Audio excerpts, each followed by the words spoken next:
Hello friends, welcome to Pro Talent and I am Nitin Parmar. My dear students, आप सब लोग cat के mock लिख रहे होंगे। ये सुनो, रेगुलरली आपने चालू कर दिया होगा। ठीक है, प्रो टैलेंट के यहाँ पे भी बहुत सारे स्टूडेंट्स एवरी वीक एक मॉक लिख रहे हैं। ठीक है, and then there are students, ठीक है, जो ये बोल रहे हैं कि sir we are not getting against a good score in the mock.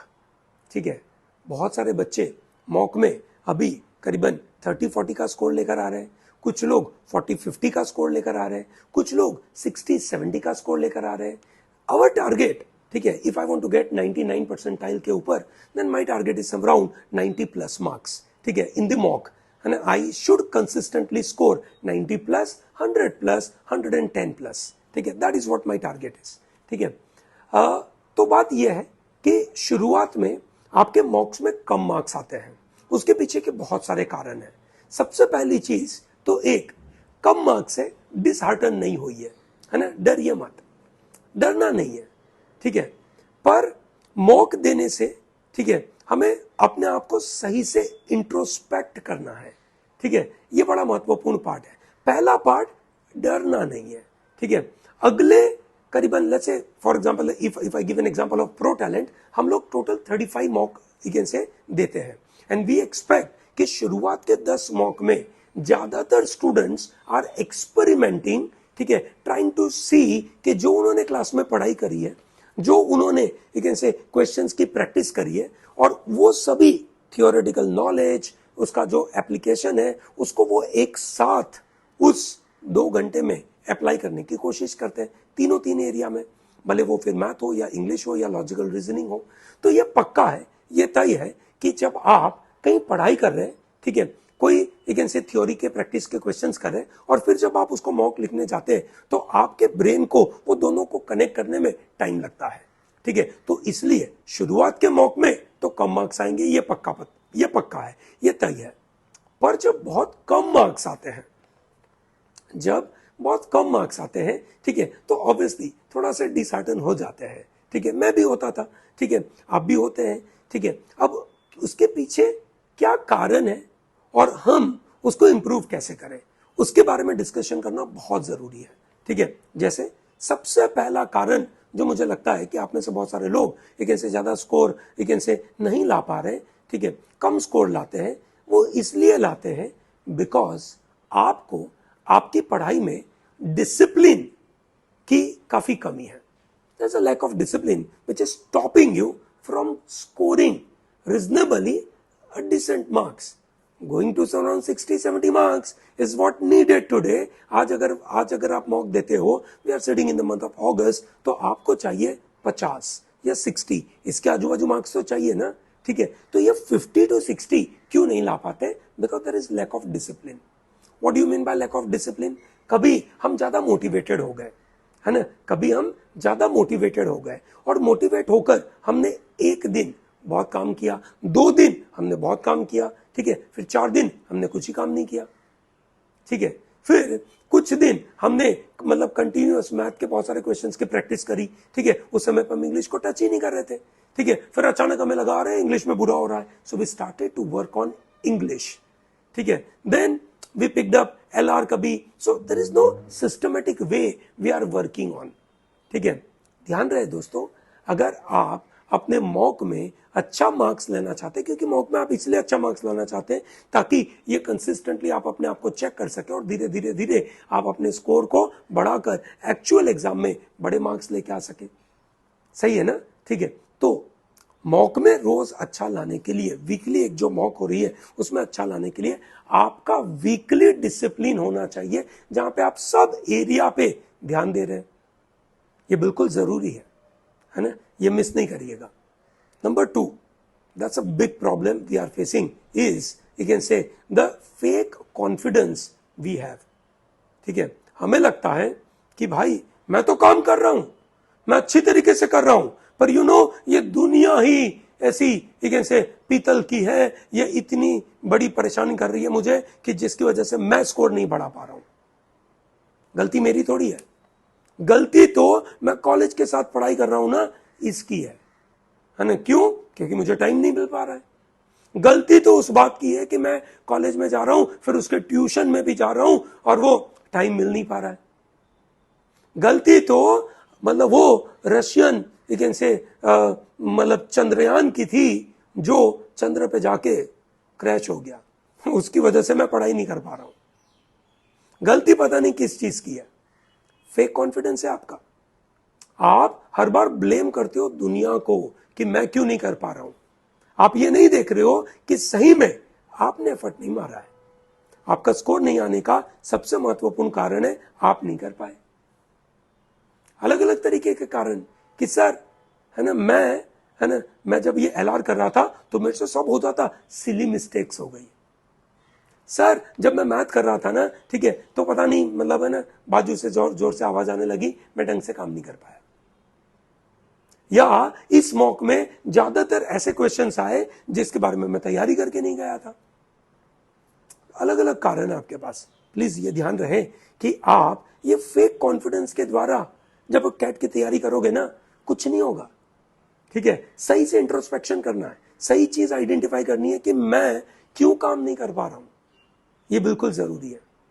तीसरा जो प्रॉब्लम है, ठीक है, जहां पे आप अपने स्कोर को आगे नहीं बढ़ा पा रहे हो, दैट इज रॉन्ग स्ट्रेटेजी। ठीक है, wrong strategy. Now what you mean by wrong strategy? आपका इंटेंशन में कोई गलती नहीं है, आपका इंटेंशन सही है कि आपको स्कोर लाना है, आपको उस अच्छे बी स्कूल में जाना है। ठीक है, आपको लोगों को दिखाना है कि मैं कुछ हूं। ठीक है, जो पूरी दुनिया आपको इतना अच्छा नहीं मानती है, आपको दिखाना है कि मैं कुछ हूं और मैं अच्छे से करूंगा, ये आपको दिखाना है। ये इंटेंशन सही है, पर उसके पीछे की स्ट्रेटेजी कैसी है वो देखें। फॉर एग्जाम्पल, मैंने यू कैन से अपने वर्क को ऑर्गेनाइज ही नहीं किया, है ना। वर्क को ऑर्गेनाइज कैसे करते हैं समझिए दोस्तों। वर्क को ऑर्गेनाइज करना मतलब मुझे रोज है ना दिन के 100 क्वेश्चन सॉल्व करने, और उन 100 क्वेश्चन में से है ना जनरली कैसे क्वेश्चन होने चाहिए। कुछ क्वेश्चन इजी होंगे, कुछ क्वेश्चन मॉडरेट होंगे, कुछ क्वेश्चन टफ होंगे। ठीक है, अब ऑन एन एवरेज जैसे 100 क्वेश्चन कर रहा हूं तो उनमें से करीबन लेट अस से 60 questions will be easy, 20 questions will be moderate, and 20 questions will be very tough. Easy questions will help me to improve my speed. मैं स्पीड में काम करूं, वो मुझे पता चले कि yes I am able to do it speedily, मैं कैलकुलेशन तेजी से कर पा रहा हूं, I am able to understand the question, I am able to apply those concepts. Number 2, medium level के क्वेश्चंस। मीडियम लेवल के क्वेश्चंस मुझे ये बताते हैं कि मैंने जो थ्योरी पढ़ी उसके अंदर मैं अप्लाई कैसे कर पा रहा हूं। ये मुझे मीडियम लेवल के क्वेश्चंस मदद करते हैं। ठीक है, टफ लेवल के क्वेश्चंस ये मुझे मदद करते हैं कि क्या मुझे कॉन्सेप्ट्स की क्रिस्टल क्लियर क्लैरिटी है या नहीं, क्या मैं 2-3 कॉन्सेप्ट्स को एक साथ मिलाकर इस पर्टिकुलर जगह पे अप्लाई करने के काबिल हूं कि नहीं। तो वर्क को ऑर्गेनाइज करिए जहां पे every day you are solving 100 questions, then in 100 questions you are dividing on all this 3 areas, easy, moderate and tough.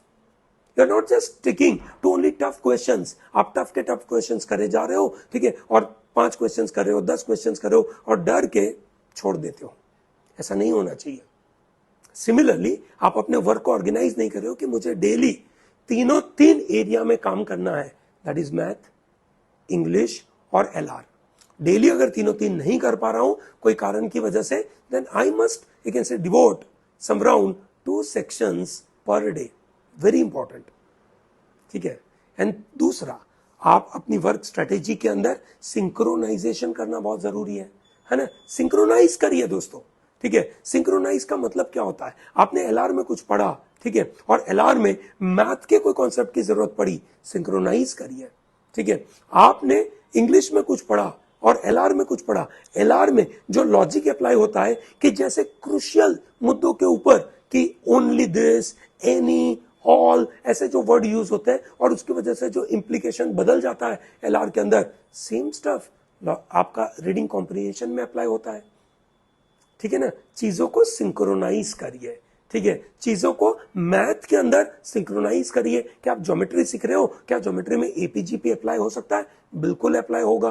क्या ज्योमेट्री के अंदर परम्यूटेशन कॉम्बिनेशन अप्लाई होगा? बिल्कुल अप्लाई होगा। तो ये चीजों को सिंक्रोनाइज करिए, ये चीज पे ध्यान दीजिए दोस्तों। ठीक है, एंड चौथा, अपने कंफर्ट जोन से बाहर आइए। दोस्तों, विक्टिम कार्ड नहीं खेलिए कि क्योंकि मैं फलाने बैकग्राउंड से हूं, मैं कॉमर्स वाला हूं, तो मैं काम नहीं कर पाऊंगा, ऐसा मत सोचिए। अपने अपने कंफर्ट जोन से बाहर आइए। कंफर्ट जोन में से बाहर आना सबके लिए जरूरी है। रास्ते पे वो भिखारी है ना, उसको भी अपने कंफर्ट जोन में से बाहर आना जरूरी है। वो धूप में खड़े होकर, सिग्नल पे खड़े होकर, है ना, करीबन 5-5, 6-6 घंटा काम कर रहा है, अपने कंफर्ट जोन से बाहर है, अपने ईगो विगो छोड़कर काम कर रहा है। क्या आप अपने कंफर्ट जोन में से बाहर आना चाहते हैं? आप अपने कंफर्ट जोन से बाहर आओगे तभी तो ये कैट जैसी एग्जाम में बड़ा स्कोर ला पाओगे, नहीं तो कैसे लाओगे? आप समझ रहे हैं इस बात को? ठीक है, आपको विक्टिम कार्ड नहीं खेलना है, आपको अपने कंफर्ट जोन में से बाहर आना है, और तभी जाकर आप अपने जो स्कोर पे अटके हो वो स्कोर से बाहर आओगे। क्या करना है आपको? फेक कॉन्फिडेंस नहीं रखना है, डिसिप्लिन वे में काम करना है, अपने काम को अच्छी तरीके से ऑर्गेनाइज करना है, और विक्टिम कार्ड नहीं खेलना है, अपने कंफर्ट जोन से बाहर निकलना है। माय डियर स्टूडेंट्स, कोशिश करिए, ये जो मैंने प्रैक्टिकल चीजें आपके सामने बातें करी है, प्लीज इसको अप्लाई करिए। अप्लाई करके मुझे बताइए कि आप कौन से एरिया में अटके हैं। अगर आप कोई पर्टिकुलर एरिया में अटके, कोई पर्टिकुलर कारण से अटके, कमेंट बॉक्स में लिखिए। I will be more than happy to respond to all your queries. ठीक है, I will be more than happy to give you answer to your problems. But अपने आप को रोकिए मत, अपने आप को आगे बढ़ाइए, डरिए मत, अपने आप पे डाउट नहीं करिए, मेहनत करिए, सही से मेहनत करिए, आप आगे बढ़ेंगे और बड़ा स्कोर लाना आपके लिए कोई दूर नहीं है। All the best.